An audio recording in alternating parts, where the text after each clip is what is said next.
မင်္ဂလာပါ budget save ဖြစ်ပြီးတော့ quality ကောင်းတဲ့ clipper 3မျိုးကိုပြောပြပေးသွားမှာဖြစ်ပါတယ်နံပါတ်1 The Cut Goat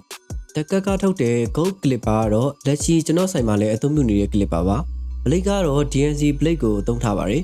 blade ကို diamond like carbon လို့ခေါ်တဲ့ကုတ်တင်လုပ်ထားတဲ့အတွက်ကြောင့်မို့လို့ fake ကညက်တဲ့အခါမှာ blade ပူတာမဖြစ်တော့ပါဘူး battery mAh အနေနဲ့ 2500 mAh lithium battery ကိုသုံးပေးထားပါတယ်ဗျာ2နာရီကနေပြီးတော့3နာရီအဆက်မပြတ်အသုံးပြုလို့ရတယ်ဒီဘာကလည်း smooth ဖြစ်တဲ့ level 4ဆင့်ထိပါပါတယ် fake cut မှာကျွန်တော်တို့အရန်အဆင်ပြေပါတယ်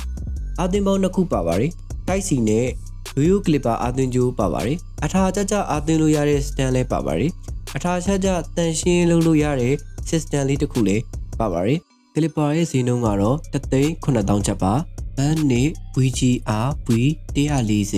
VGR ထုတ်တဲ့ V140 ကတော့ကျွန်တော်တို့သပင်ဆရာတွေမသိသူမရှိတဲ့ clipper တစ်လုံးပါဒီဇိုင်းပိုင်းမှာဆိုရင် all metal body ကိုသုံးထားလို့လေးလံမီခိုင်ခဲတယ်ဆိုတဲ့ခံစားချက်ကိုရပါတယ် blade ဆိုရင်လည်း stainless steel blade ကိုသုံးထားတယ် 0.8 mm ကနေပြီးတော့ 2.0 mm အထိ adjust လုပ်လို့ရတဲ့ lever ပါတဲ့အတွက်ကြောင့်မို့လို့ fake ကညက်တဲ့ခါမှာအရန်ကောင်းပါတယ်ဘက်ထရီကတော့ 2500 mAh lithium battery ကိုသုံးထားတဲ့အတွက်ကြောင့်မို့လို့2နာရီကနေပြီးတော့3နာရီနီးပါအသုံးခံပါတယ်ဈေးနှုန်းကတော့3,500 3,600ဝန်းကျင်လောက်ရှိပါတယ်ငွေဈေးအတက်ကြပေါ်မူတည်ပြီးတော့ဈေးနှုန်းပြောင်းလဲမှုရှိပါတယ်ခင်ဗျာနံပါတ်3 Kimi 2296 Kimi 2296ဆိုတာနဲ့ဒီဇိုင်းပိုင်းမှာလည်းခလန်းလန်းနဲ့ budget save ဖြစ်တဲ့ clipper လို့ကျွန်တော်တို့ဘာဘာညီကိုတွေအားလုံးသိထားကြပါတယ် blade ကို stainless steel blade အသုံးပြုပေးထားပါတယ် battery mAh အနေနဲ့2500 lithium battery ကိုသုံးပေးထားပါတယ်2နာရီကနေပြီးတော့3နာရီဝန်းကျင် AC အသုံးပြုလို့ရပါတယ် fake ကညက်တဲ့အခါမှာလည်းကျွန်တော်တို့2နာရီခွဲအထိနီးပါ AC အသုံးပြုလို့ရပါတယ်